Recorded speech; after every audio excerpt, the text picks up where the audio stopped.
오늘 우리가 함께 나눌 이야기는 그 모든 혼란 속에서 당신을 인도할 수 있는 한 분의 음성에 관한 것입니다.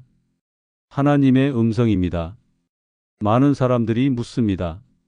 하나님은 정말 우리에게 말씀하시나? 그분의 음성을 어떻게 들을 수 있나? 혹시 내가 놓친 건 아닐까? 당신은 혼자가 아닙니다. 내면이 혼란스럽고 방향을 잃은 느낌은 약함이 아닙니다. 오히려 그것은 무언가를 갈망하는 우리 영혼의 신호입니다. 사실 말로 다 표현할 수 없는 그 갈증, 마음 깊은 곳에서 피어오르는 그 목마름, 그것은 우연이 아닙니다. 그것은 하나님께서 당신을 부르시는 방식일 수도 있습니다. 한 젊은 사업가가 저에게 이렇게 말했습니다.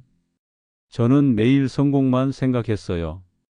회사 매출, 투자 수익, 지위. 하지만 어느 날 깨달았습니다. 모든 것을 가졌는데도 공허했어요. 마치 누군가 계속 제 이름을 부르는데 저는 듣지 못하고 있었던 것 같았습니다. 그가 처음으로 침묵 속에서 기도했을 때 하나님의 음성을 느꼈다고 했습니다. 아니, 정확히는 느낀 것이 아니라 깨달았다고 했습니다. 자신이 놓친 것이 무엇인지를. 우리가 찾고 있는 그 음성은 세상의 소음과는 전혀 다릅니다. 광고의 목소리도 아니고 인간 세상의 끊임없는 비교도 아니고 당신을 향한 누군가의 기대도 아닙니다. 하나님의 음성은 영혼을 고요하게 하고 심장을 안정시키고 흔들리는 발걸음을 다시 일으켜 세우는 힘이 있습니다. 그리고 여기 가장 중요한 진실이 있습니다. 하나님의 음성을 듣는 것은 특별한 소수에게만 허락된 특권이 아닙니다. 하나님께서는 누구보다도 당신과 대화하고 싶어 하십니다. 당신의 이름으로, 당신의 상황 속에서, 당신이 서 있는 바로 그 자리에서. 문제는 우리에게 있습니다. 그렇다면 왜 우리는 그분의 음성을 느끼지 못할까요? 왜 기도해도 대답이 들리지 않는 것 같을까요? 성경은 이에 대해 명확합니다. 문제는 하나님의 침묵이 아니라 우리가 듣기 위해 준비되어 있지 않다는 것입니다. 우리는 말하기를 더 좋아합니다. 우리 자신의 의견을 표현하는 것을 좋아합니다. 침묵하기보다 계속 움직이려고 합니다. 계획을 세우고 결정을 내리고 앞으로 나아갑니다. 하지만 한 번도 멈춰서 듣지 않습니다. 마치 라디오 주파수가 정확히 맞지 않은 것처럼 우리의 마음이 너무 많은 것들로 꽉 차 있으면 하나님의 음성은 희미한 배경음으로만 들릴 뿐입니다. 하나님은 지금도 말씀하고 계십니다. 이 순간에도, 당신의 상황 속에서도. 하지만 우리가 귀를 기울일 준비가 되어 있지 않으면 그 음성은 절대 닿지 않습니다. 그래서 우리에게 필요한 첫 번째 것은 연습입니다. 침묵 속에서 하나님 앞에 잠잠히 머물러 있는 연습 말입니다. 이것은 신비롭거나 어려운 것이 아닙니다. 단순합니다. 오늘 하루 중 단 15분이라도 휴대폰을 내려놓고 소음을 차단하고 마음을 정돈하고 조용히 하나님 앞에 앉으세요. 그것이 시작입니다. 당신이 말하려는 것들을 다 말할 필요도 없습니다. 사실 하나님은 당신의 말보다 당신의 존재 자체를 더 원하십니다. 짧고 간단한 기도로 충분합니다. 주님, 저는 지금 당신의 음성이 필요합니다. 제 마음을 조용하게 해주세요. 말씀해 주세요. 저는 듣겠습니다. 이것이 어린 사무엘이 하나님의 부르심 앞에서 드린 고백입니다. 성경에 이렇게 기록되어 있습니다. 사무엘상 3장 10절 여호와께서 오시어 그 전에 선체 사무엘을 부르시되 사무엘아 사무엘아 하시는지라. 사무엘이 가로되 청하옵나니 말씀하소서. 종이 듣겠나이다. 이 짧은 한 문장이 그의 인생을 완전히 바꿔 놓았습니다. 왜냐하면 그것은 단순한 말이 아니라 마음의 결단이었기 때문입니다. 당신의 결단도 마찬가지입니다. 그런데 여기 많은 사람들이 넘어지는 지점이 있습니다. 열심히 기도했는데도 아무 응답이 들리지 않을 때, 마치 하나님이 침묵하시는 것처럼 느껴질 때, 그 고요함이 두려움으로 변할 때 말입니다. 혹시 나를 버리신 건 아닐까? 혹시 내 기도가 너무 작아서 닿지 않는 건 아닐까? 혹시 나는 이미 답을 받기에 너무 늦은 건 아닐까? 한 어머니가 저에게 눈물로 이야기했습니다. 아들을 잃은 지 3년이 되었어요. 그동안 저는 하나님께 외쳤습니다. 왜 저 아이가 가야 했나요? 왜 당신은 침묵만 하시나요? 저는 기도를 멈췄어요. 하지만 어느 날 그 침묵 속에서 느꼈습니다. 하나님은 저와 같이 울고 계셨다는 것을, 그분도 슬퍼하고 계셨다는 것을, 이것이 하나님의 침묵의 의미입니다. 하나님의 침묵은 부재의 증거가 아닙니다. 오히려 당신을 위한 깊은 계획이 다듬어지는 시간입니다. 성경에서 이스라엘 백성이 광야에서 40년을 걸었던 시간을 기억하세요. 하나님은 침묵하신 것처럼 보였습니다. 하지만 그 침묵은 그들을 버리신 것이 아니라 그들의 믿음을 연단하고 순종을 훈련시키는 시간이었습니다. 성경은 이렇게 말씀합니다. 시편 130편 5절 내가 여호와를 기다림이여 내 영혼이 기다리며 그의 말씀을 바라노다. 히브리서 11장 6절 믿음이 없이는 하나님을 기쁘시게 하지 못하나니 하나님께 나아가는 자는 반드시 그가 계신 것과 또한 그가 자기를 찾는 자들에게 상 주시는 이심을 믿어야 할지니라. 당신의 침묵도 마찬가지입니다. 하나님은 당신을 준비시키고 계신 것입니다. 그 시간 속에서 당신이 배워야 할 첫 번째 태도는 믿음입니다. 응답이 없어도, 느껴지지 않아도, 보이지 않아도 하나님을 신뢰하는 것입니다. 이것이 바로 진정한 믿음입니다. 두 번째 태도는 인내입니다. 하나님의 때를 신뢰하며 기다리는 것입니다. 이것은 수동적인 포기가 아니라 능동적인 갈망입니다. 마치 어미 새가 새끼 새를 기다리듯이 당신의 길을 가로막는 장애물들. 그런데 여기 알아야 할 중요한 것이 있습니다. 하나님의 음성이 들리지 않는 이유가 단순히 침묵 때문만은 아닐 수 있다는 것입니다. 때로는 우리 자신이 그 음성을 가로막고 있습니다. 한 전도사가 이렇게 고백했습니다. 저는 교회에서 봉사도 하고 기도도 했습니다. 하지만 마음 한 구석에는 용서하지 못한 사람이 있었어요. 동료가 제 아이디어를 가로채서 성공했거든요. 저는 그를 미워했어요. 그리고 그 미움을 술로 사겼어요. 기도를 해도 아무것도 들리지 않았습니다. 마치 내가 도자기 항아리 안에 있는 것 같았어요. 성경은 명확합니다.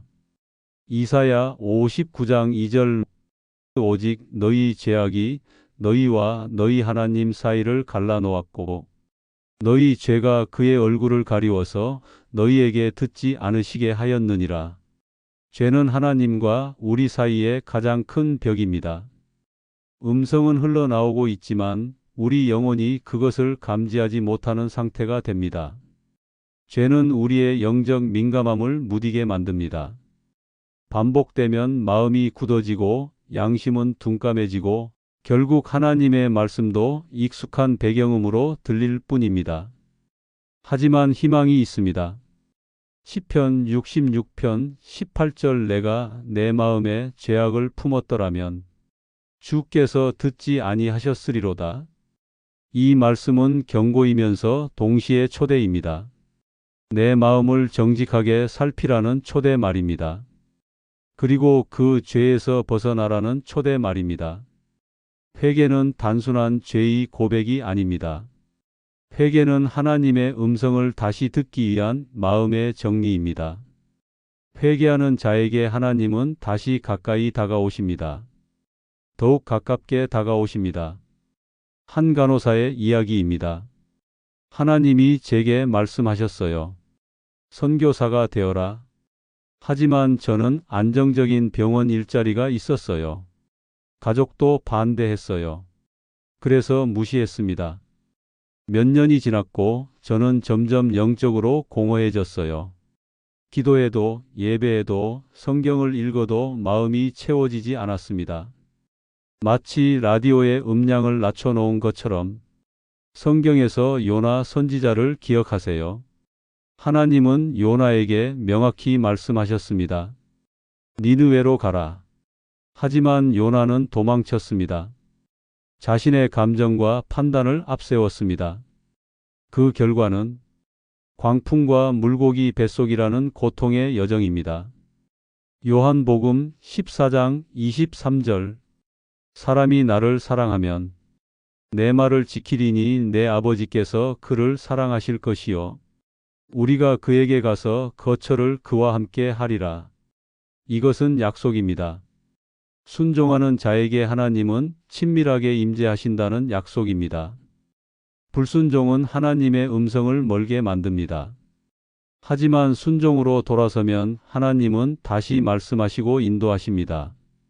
그 간호사는 결국 선교지로 나갔고 이제 그녀는 말합니다. 이제 하나님의 음성이 명확합니다. 당신은 이런 경험이 있을까요? 기도하는데 마음이 자꾸 다른 곳으로 흐르는 경험. 성경을 읽는데 내용이 들어오지 않는 경험. 한 사업가 아내는 이렇게 말했습니다. 남편은 바빴어요. 아이들은 시끄러웠어요. 핸드폰은 계속 울렸어요. 저는 기도하려고 했지만 계속 생각은 집안일로 흘렀습니다. 마치 라디오 주파수가 안 맞는 것처럼 계속 잡음만 들렸어요. 이것이 바로 영적 분심입니다. 단순한 산만함이 아니라 우리 영혼을 흐리게 만드는 깊은 혼란입니다. 예수님은 마리아와 마르다의 이야기에서 이를 명확히 하셨습니다. 누가복음 10장 41절 예수께서 이르시되 마르다야 내가 많은 일로 염려하고 근심하나 그러나 한 가지만 필요하니라. 마리아가 더 좋은 것을 택하였으니 그것을 빼앗기지 아니하리라. 마리아는 한 가지를 택했습니다. 주님의 발치에 앉아 말씀을 듣는 것입니다. 이것이 가장 중요한 것입니다. 하나님의 음성을 듣기 위해서는 먼저 내면의 산만함을 정리해야 합니다. 마지막으로 그리고 가장 위험한 장애물이 있습니다. 영적 교만입니다. 한 목사가 고백했습니다. 저는 말씀을 많이 알고 있었어요. 30년을 목회했거든요. 하지만 어느 날 깨달았습니다. 그 모든 지식이 나를 자랑스럽게 만들었다는 것을. 나는 하나님께 묻지 않고 선포했습니다. 나는 하나님께 귀 기울이지 않고 판단했습니다. 그리고 그 순간 하나님의 음성이 들리지 않았습니다. 잠언 16장 18절. 교만은 패망의 선봉이요 거만한 마음은 넘어짐의 앞잡이니라. 교만은 단지 인격의 결함이 아닙니다. 교만은 영적인 추락의 시작입니다. 예수님은 바리새인과 세리의 기도를 통해 이를 가르치셨습니다. 누가복음 18장 10절에서 14절 두 사람이 기도하러 성전에 올라갔으니 하나는 바리새인이고 하나는 세리라. 바리새인은 서서 자기도 기도하되 하나님이여 나는 다른 사람들 같은 탐욕, 불의, 간음도 아니고 이 세리 같은 사람도 아닙니다. 나는 일회에 2번씩 금식하고 소득의 10분의 1을 드립니다 하고 세리는 멀리 서서 감히 눈을 들어 하늘을 보지도 못하고 다만 가슴을 치며 이르되 하나님이여 나는 죄인입니다 하고 청하였느니라. 내가 너희에게 이르노니 이 사람이 저 사람보다 의롭다 하심을 받고 내려갔나니 무릇 자기를 높이는 자는 낮아지고 자기를 낮추는 자는 높아지리라. 하나님의 음성은 항상 낮은 자에게 부드러운 영혼에게 찾아옵니다. 이제 당신이 하나님의 음성을 들을 준비가 되었다고 가정해 봅시다. 그렇다면 한 가지 더 알아야 할 것이 있습니다. 바르게 분별하는 능력입니다. 한 젊은 여성이 제게 울며 말했습니다. 저는 하나님이 제게 말씀하셨다고 생각했어요. 그래서 모든 것을 포기하고 따랐어요. 하지만 그것은 제 감정이었습니다. 제 욕망이었습니다. 결과적으로 저는 모든 것을 잃었어요. 성경은 명확합니다. 요한일서 4장 1절 사랑하는 자들아 영을 다 믿지 말고 오직 영들이 하나님께 속하였나 시험하라. 많은 거짓 선지자가 세상에 나왔음이니라. 디모데후서 3장 16절 모든 성경은 하나님의 감동으로 된 것으로 교훈과 책망과 바르게 함과 의로 교육하기에 유익하니라. 하나님의 음성은 절대 성경의 정신을 넘어서지 않습니다. 항상 일치합니다. 그래서 바른 분별을 위해서는 세 가지가 필요합니다. 첫째, 말씀 중심의 삶입니다. 성경을 읽고 묵상하며 하나님의 성품과 뜻을 깊이 아는 자만이 들려오는 음성이 그분의 것인지 분별할 수 있습니다. 둘째, 공동체와의 나눔입니다. 건강한 믿음의 공동체 안에서 영적으로 성숙한 이들과 함께 나누고 조언을 구할 때 우리는 더 온전한 분별을 가질 수 있습니다. 셋째, 기도의 깊이입니다. 깊이 기도할수록 내 감정과 내 뜻이 가라앉고 하나님의 뜻이 더 또렷하게 드러납니다. 한 목회자는 이렇게 말했습니다. 저는 중요한 결정을 내리기 전에 항상 이렇게 합니다. 첫째, 성경에 나와 있는지 확인합니다. 둘째, 신뢰할 수 있는 신앙의 선배들과 나눕니다. 셋째, 깊이 기도합니다. 세 가지 모두가 일치할 때만 진행합니다. 음성을 들은 후 그 다음이 더 중요합니다. 이제 당신이 정말 하나님의 음성을 들었다고 가정해 봅시다. 그렇다면 그 다음이 더 중요합니다. 왜냐하면 하나님의 음성은 단순한 정보가 아니라 삶을 이끄는 명령이고 방향이기 때문입니다. 한 젊은 학생이 이렇게 말했습니다. 기도 중에 명확하게 느꼈어요. 하나님이 저에게 의대를 포기하고 사역을 시작하라고 하시는 것 같았어요. 하지만 그것이 뭔지, 어디서 시작해야 하는지 알 수 없었어요. 저는 두려웠어요. 그래서 그냥 평소처럼 살았어요. 그리고 점점 그 음성이 희미해졌어요. 성경은 이렇게 말씀합니다. 야고보서 1장 22절 너희는 말씀을 행하는 자가 되고 듣기만 하여 자신을 속이는 자가 되지 말라. 말씀을 들은 후 아무 행동도 없다면 그것은 듣지 않은 것과 다르지 않습니다. 하나님의 음성에 반응하지 않으면 그 음성은 점점 우리 삶에서 희미해집니다. 하지만 우리가 말씀을 듣고 행할 때 하나님은 더 깊고 풍성한 말씀으로 우리를 이끄십니다. 순종이 순종을 낳고 반응이 더 큰 계시를 가져옵니다. 하나님의 음성을 따라 한 걸음 내디뎠을 때 하나님은 다음 걸음을 비춰주십니다. 우리는 전부를 다 이해하고 순종하는 것이 아닙니다. 한 말씀에 믿음으로 반응할 때 그 길이 열립니다. 잠언 3장 5절 6절 너는 마음을 다하여 여호와를 신뢰하고 내 명철을 의지하지 말라. 너는 범사에 그를 인정하라. 그리하면 내 길을 지도하시리라. 또한 음성을 들은 자는 그 말씀을 품고 기도해야 합니다. 하나님의 음성은 단번에 그 의미를 드러내지 않을 때도 있습니다.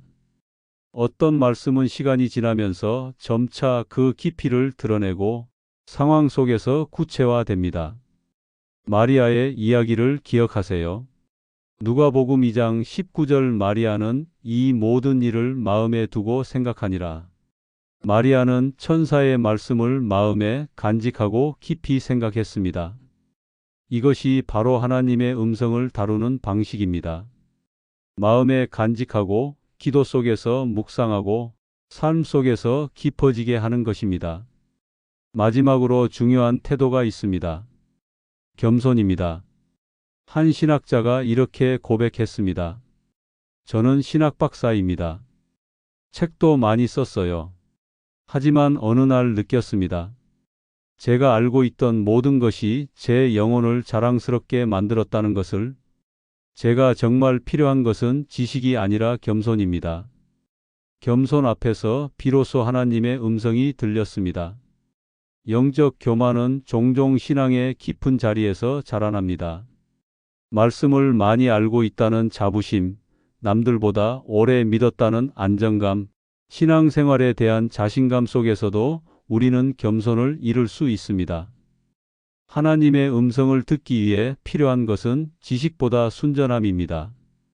많은 말씀을 아는 것보다 작은 말씀 한 구절에 온전히 순종하려는 마음이 하나님께는 더 귀합니다.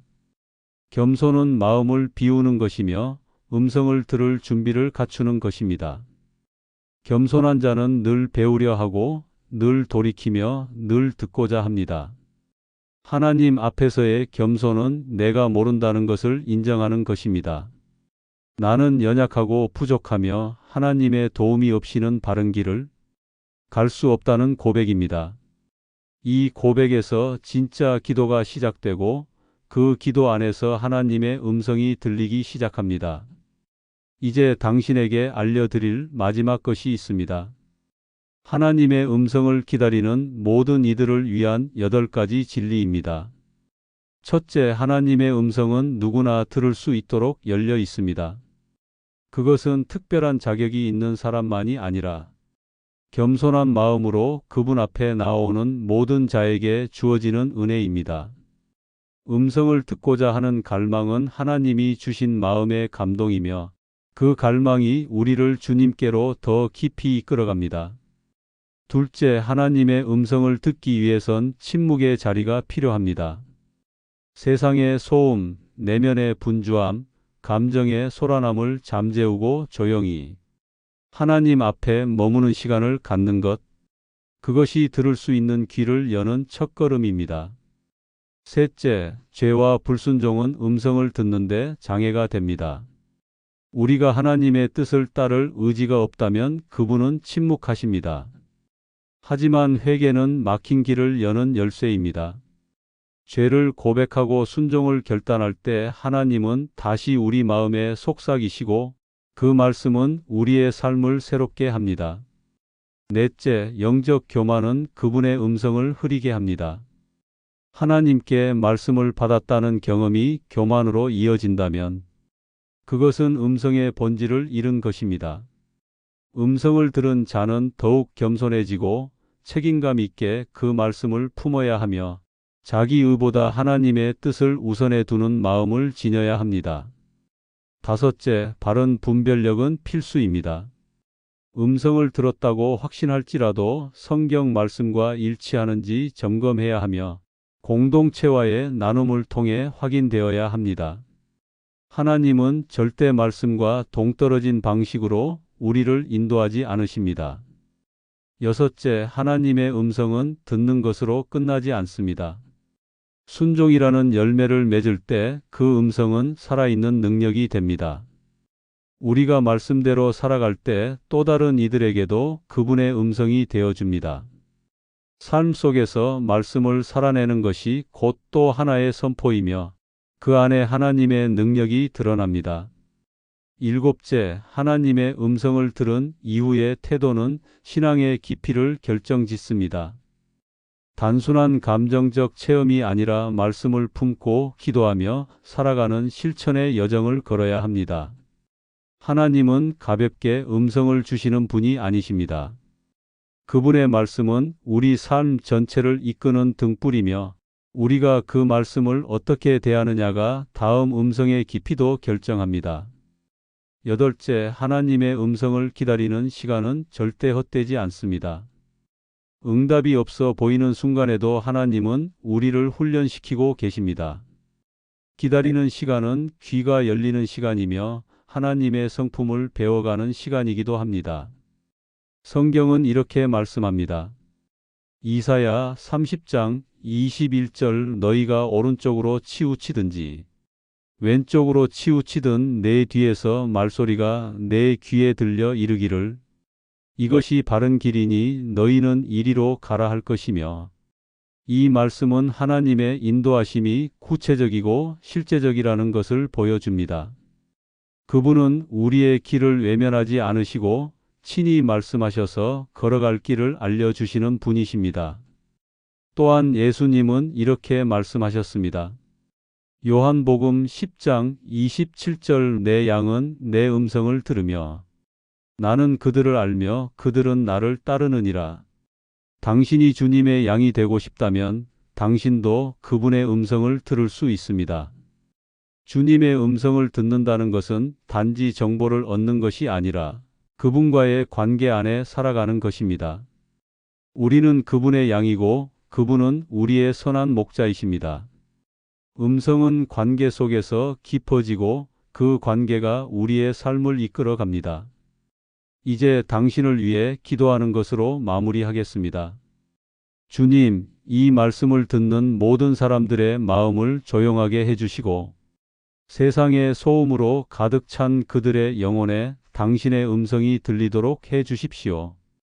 당신의 뜻에 귀 기울이기 원하는 모든 사람들에게 순종의 용기를 주시고 죄로 막힌 길을 회개로 여는 은혜를 주십시오. 불순종으로 멀어진 관계를 다시 가깝게 하시고 영적 분심으로 흐려진 마음을 명확하게 해주시고 교만으로 굳어진 영혼을 겸손으로 부드럽게 해주십시오. 그리고 가장 중요한 것, 당신의 음성을 들은 모든 사람들이 그 말씀을 온전히 순종하는 삶을 살 수 있도록 도와주시고 한 걸음 한 걸음이 당신의 뜻과 일치하는 삶이 되도록 인도해 주십시오. 당신의 음성을 듣고 따르는 모든 자들 위에 평강의 축복이 내려오기를 기도합니다. 아멘.